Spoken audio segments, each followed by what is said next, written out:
then, welcome back to another film review. Today's film is Doctor Strange, which is the latest release from Marvel Studios, obviously in their very long run of films that they do now. This film's all about sorcery and dimension travel and stuff that maybe the Marvel Universe hasn't really covered yet, but obviously the character of Doctor Strange is all about that sort of thing, so it's very exciting for me personally, because I've always been a very big fan of when Doctor Strange was in the comics.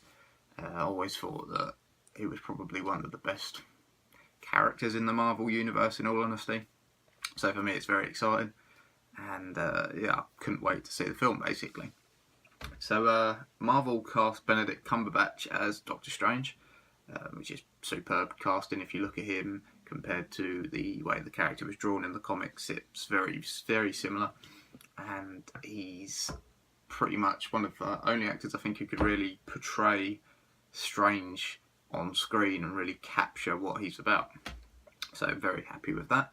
But as well as him, there's a very strong cast around him. You had the likes of Tilda Swinton as a kind of ancient, powerful, well, they called her the Ancient One, so she was an ancient, powerful sorcerer. But also you had Mads Mikkelsen in the Chiwetel Ejiofor, I'm going to butcher his name, the entire thing basically, Rachel McAdams and Benjamin Bratt. So it's a very strong cast for a Marvel film. Again, they always do seem to have pretty strong casts. So yeah, that was obviously something they could draw on for this one. But yeah, like I say, the film sources around sorcery and interdimensional travel, and it's all about basically Strange's journey to become the main sorcerer as such. But yeah, like I said, the character does fascinate me, and I was really excited to see it, so it's really good. But yeah, we'll dive into the film. So basically, as the film kicks off, we see Mads Mikkelsen's Kaecilius, who has become a rogue sorcerer and has these kind of followers now where they are not believing in the teachings of the Ancient One anymore, and are stealing sacred pages from the books of the Kamar-Taj library. At the same time, they also behead the librarian, as you do, because if your book doesn't come back in time, obviously, behead the librarian. Don't actually behead no librarians, because I don't want that coming back on me. But yeah, then it's also kind of a very Inception, like if you've seen the film Inception, it's very similar to the way the buildings move in this film, and it's kind of a sorcery ninja fight with mystical powers on buildings that are moving in the streets of London. So you can't really go wrong, can you, really? So that's how the film starts. It's a really good start. But yeah, then preceding that, obviously, we go on to see Cumberbatch's Doctor Strange, who is at the time a very well thought of physician, surgeon, and is undertaking very extensive and very difficult operations because he has hands.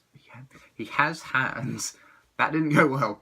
He has very competent hands, and he gets a lot of the more difficult operations because he's the one seen to be, most qualified to do that. Unfortunately, as the film progresses, Doctor Strange has a car accident, which means that his hands unfortunately become crushed and mangled and need to be operated on by a fellow surgeon, who I will get to in a little while, because you've got backstory as well. Everyone's got backstories in this film. It's amazing. The best film ever. But yeah, unfortunately he loses a lot of control in his hands, there's a lot of nerve damage, and it means that obviously his career as a surgeon is pretty much over, or that's what he thinks.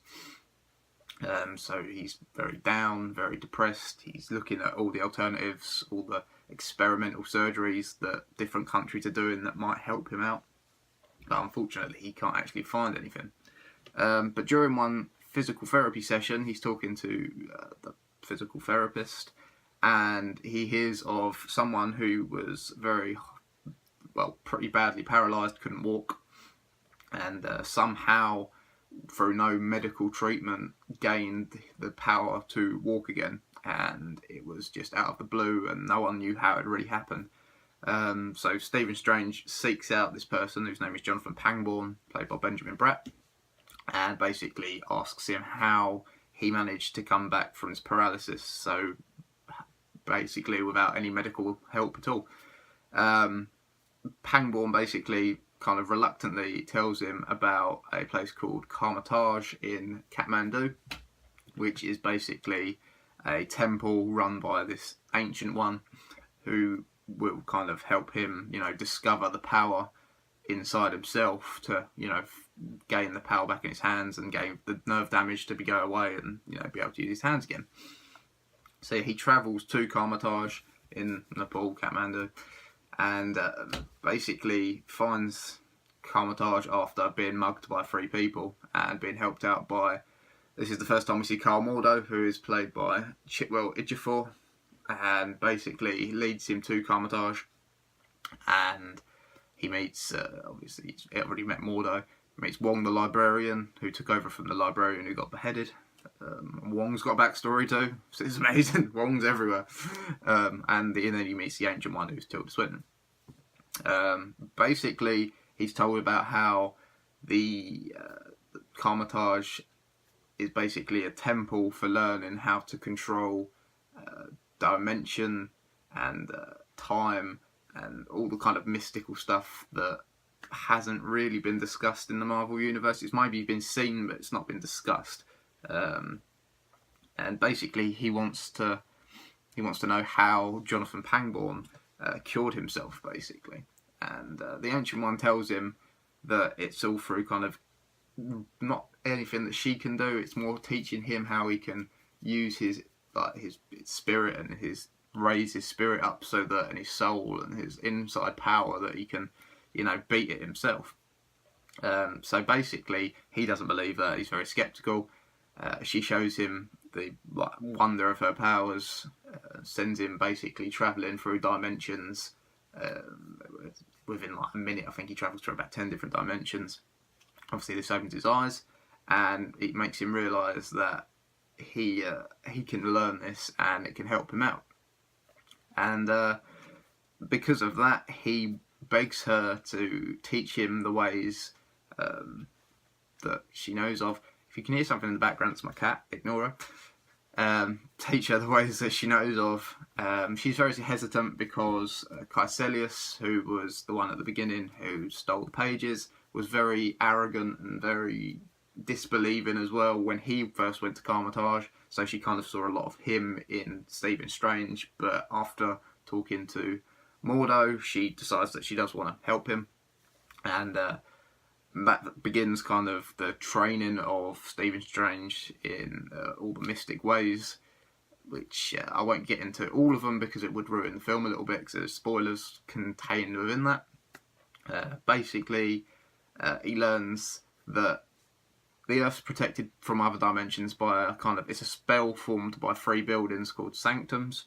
There's 3 different sanctums. There's one in New York, one in London, and one in Hong Kong. And the task of the sorcerers is basically to protect those sanctums from any dark powers and keep out the dark dimension from taking over the planet.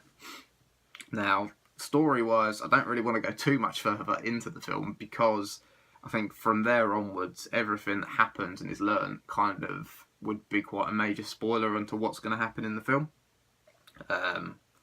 But yeah, what I can say, I suppose, is that the Cloak of Levitation, which is how Strange levitates and flies, he finds that within the film, and obviously dons that and becomes one with it. Also, there's quite a large end battle with Caecilius again, and Dormammu, who is basically the ruler of the Dark Dimension and is trying to take over the planet. And basically Caecilius is working for him to try and give him the power to take over the Dark Dimension. But yeah, like I said, I don't really want to spoil the story too much more because if you haven't seen the film, it would ruin it quite significantly. But what I will go into is a little bit of backstory and a little bit of knowledge about the characters that I've already mentioned. So, Carl Mordo, who is one of he's basically the chief follower of the Ancient One. From the comics, he's also the Ancient One's follower at the beginning, and it's all well and good. But he becomes, in the comics, Doctor Strange's main adversary, and he becomes Baron Carl Mordo. And basically, he becomes disillusioned with the way the Ancient One has run her, basically Karmatage, and the way she's gone about things, and it turns him to the dark side, basically. he becomes very disillusioned with the world. Ironically, I'll say this, in the very end credit scene, you see Mordo visit Pangborn, and he basically steals his energy that he's using to walk. Like, Pangborn's been using energy to walk, that's why he went to Kamar-Taj. And basically, Mordo has said in the end scene, the last line you hear is, Earth has too many sorcerers, which obviously means that he's not happy about Strange becoming sorcerer. And that does set up future films, future appearances for Baron Mordo. He could, obviously, if there was a Doctor Strange sequel, he could be in that. But if not, I could definitely see him being in Infinity War. Obviously, him and Thanos would make a very substantial team. But yeah, it's yet to be seen. Obviously, it does set up future things, so it's good. Also, the character Wong in the comics is Strange's main sidekick. He's kind of his confidant. And yeah, he's going to play quite a large part going forward, I think, as well. He'll be a character that they could definitely use in Infinity War. And obviously, if they did make a second film for Doctor Strange, he would definitely be probably more substantially featured in that film, with the Baron Mordo going now and such. The Doctor, like I said I was going to mention, Doctor that actually operates on Stephen Strange is his main rival in the film. Again, that is very true from the comics. His name's Nicodemus, is his full name, West, and he's, like I said, the surgeon that operates on Strange's hands. But what you don't get told in the films is that in the comics, he actually goes to Kamar-Taj too, and he also becomes a sorcerer. And, that does hint at the fact that his appearance, although it was quite a brief appearance, could be a sign that in the future he also goes to Kamar-Taj and maybe learns from Strange and Wong about how to, learn the ways of the sorcerer. So that'd be quite good. I could see that happening. Again, that's another character that they could use going forward. So they have opened it up quite well for all the characters. I won't really say anything else about the other characters. Rachel McAdams' character, I wasn't overly big fan of her character in the film. But anyone who knows the comics, again, will realise that she was actually in the X-Men comic, or her character was in the X-Men comics, and had a brief romance with Nightcrawler. So, probably won't happen, because I don't think she's going to be travelling to the X-Men films, but you never know. Just a little bit of knowledge there. I think that's all the characters done. The mid-credit scene is Doctor Strange being visited by Thor, who has brought Loki with him to Earth, and they're both searching for Odin. Basically, in a roundabout way, Doctor Strange is now going to help them. So basically, I think that means that Doctor Strange is in Thor Ragnarok.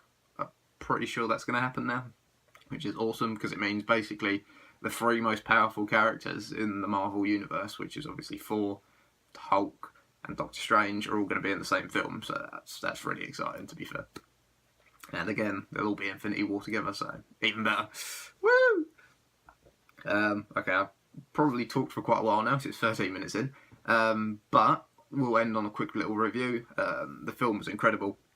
It was a wonderful interpretation of the comics. Really, really stuck to storylines for that. It was really interesting the way that the visuals were. The visuals were stunning. The way they created all the dimensions on screen was just an amazing way to, portray it. It really fits into the modern Marvel universe, but at the same time, it was a standalone film, and it had enough to really kind of keep you enticed the entire way through. It was an amazing film. I can't say that enough. Cumberbatch is the perfect Stephen Strange. Like I said before, he looks like him, portrays like him. The way he acts really is the way. If I was reading the comic and I wanted someone to do it, he is the one that I would want to do it, and he's the way. Everything was it's just phenomenal. And like I say, the cast around him as well was really good, so it made him a better character. Definitely 4.5 stars out of 5 from me. I know I'm a massive fan, but I think a lot of people would struggle to give it less. It really was a great film, and I think everyone really needs to see it. I really want to see it again soon. If not, when it comes out on DVD, I will be buying it day one, because I want to see it again. I've not been that excited about film for quite some time, and it was great. Go and watch it. Go and watch it now. Thanks for watching. It's been a little while since I made a video, but thanks a lot, and I'll catch you next time. See ya.